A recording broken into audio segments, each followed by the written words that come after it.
All right, I'm here with No Limit Boxing CEO George Rose. George, a busy day, mates. Always busy, but we'll start with a good card coming up in Brisbane in a couple of weeks' time. Liam Paro. Yeah. Look, I'm excited for this one. I'm excited for Paro to be headlining in Brisbane. He had a great performance in Cairns, and now to be getting back out to Brisbane on a card that I'm really impressed with. I'm really excited for, and at a fantastic new arena that we haven't been to yet, Pat Rafter Arena. I think it's going to really set the scene for a great night of fights, exciting fights, that's for sure. Where's he sort of sit there at welterweight, Paro? What's his sort of path look like?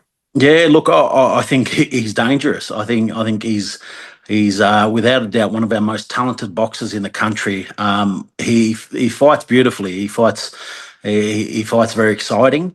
And I think this is I think it'll be a real chance for us to see what he can do at welterweight when we see this fight. This is a tough opponent that he's got, so we will really get to see what he's going to offer at welterweight, and I got no doubt that he'll head straight to the top because um, I just think that he's got it in him, and it's a little bit of justice too for the fact that he missed out on the opportunity to defend his world title in his home country. I think he's destined to be a world champion at welterweight. What obviously with Tim Tszyu out for a bit, sort of see Liam as the guy that can sort of take that mantle as a pay-per-view guy here in Australia. Well, I think he was headed that way regardless of what happened with Tim. He was always going to become a star. Um, what he what he has as his personality to back up his talent. I mean, the more people that see him on commentary, that see him on TV, everybody loves him. Everybody's loving his persona. Everything about him is likable. So the fact that he can fight like all hell is just an added bonus to that. So he's going to be a guy who will continue to grow fans with every fight. Not only that, every time people see him on TV, he'll grow more and more fans. He'll grow more and more supporters because he's the type of person that you want to see be successful in the sport. He's done the hard yards. He's a Queensland country boy who's worked hard to get to the top, and he's mixed it with some of the best. He's had one of the biggest upsets in boxing, and just didn't get the chance to show off what he can continue to do, and that's his chance to do that now. He'll do it here in Australia, and he'll keep climbing to the top. Now, Nikita Tszyu, how do you look back on that win over Lolzim Ismaili? Yeah, look, I think all the questions about whether he still had his power, he put that straight to bed as soon as he threw that left hand. Was absolutely devastating. I thought he looked massive in there too. I thought whatever he's done leading up to that, I thought he really nailed it because when he walked into that ring, he looked huge, and his performance backed it up. Now, mate, there was some critics of the quality of the card, the pay-per-view card. Any response to those comments? Look, I don't know who's criticising it. I absolutely enjoyed it. I thought it was a great card. The Nikita Zoo sitting at the top. It's one of them things where if a fight goes for 10 rounds, people say they're bored. They want to see knockouts. You see a fight finished in the first round. Then they're not happy either. I think. We'll just keep doing what we do. We'll keep matching good fights. We'll keep putting them back in the ring, and yeah, I think there's going to be a lot more coming. I get the fact that it ended with him on the stool, but the bloke broke his rib. What do you want him to do? Nikita got him with a beautiful body shot, broke the bloke's rib.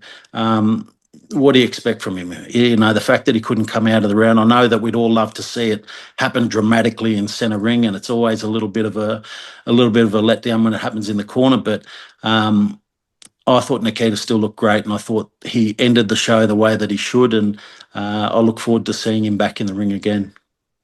He's been in the news today because Michael Zerafa has said that he's signed a contract to fight Nikita Tszyu. Any word on that? Yeah, look, Zerafa agreed to fight Nikita a long time ago. He said that he wants to fight Nikita. He said he wants to fight Tim. He believes that he can beat both of them. At the moment, we don't have a fight locked away. It's all going to depend on what happens with Brock Jarvis in Brisbane. Brock's got a huge fight.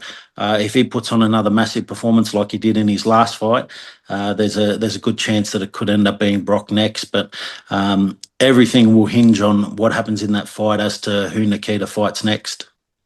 So no fight has been signed as yet. It will happen. We'll eventually get to Zerafa, but it's all going to depend on what happens with Brock Jarvis on September 18th.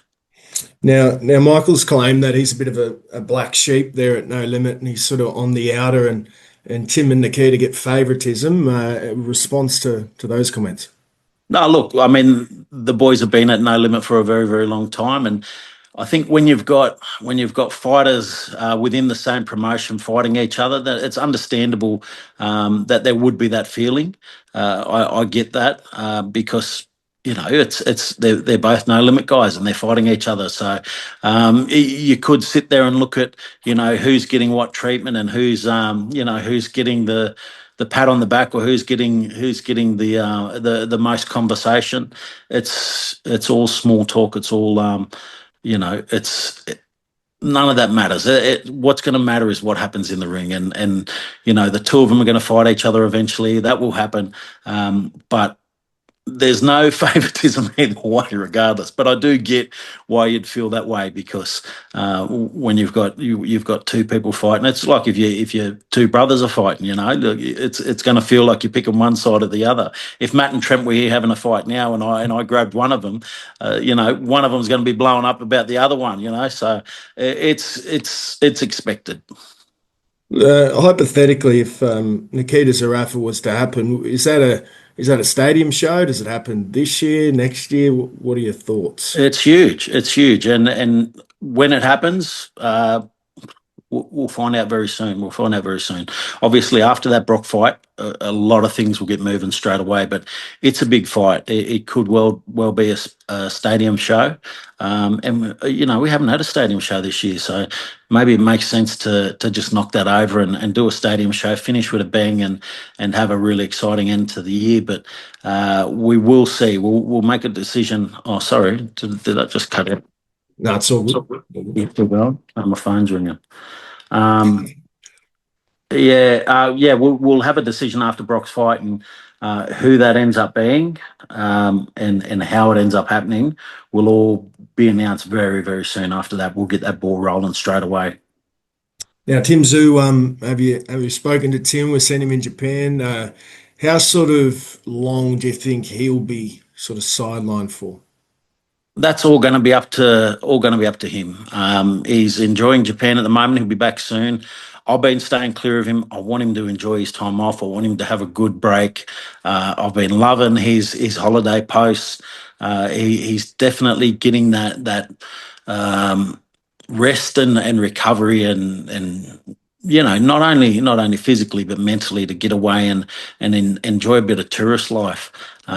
It's good to see him doing that, and I'm staying clear of him and making sure that he's enjoying that and not talking business at the moment. So when he does get back, we'll sit down, we'll have a good chat, and we'll see where we land. Now you got the show in Brizzy, couple of weeks, and then what's sort of on the schedule towards the back end of this year? Yeah, look, well, it's all going to hinge on that, to be honest. It's all going to hinge on what happens in Brisbane.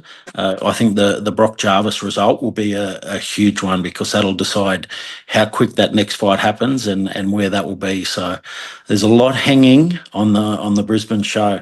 Not only Brock's fight, but Paro, Liam Wilson, Paulo Akuso all got massive fights. So it's going to be one to watch and see what comes on the back of that. Nice one, George, mate. Always appreciate your time, and I'll see you up in Brizzy. See you there.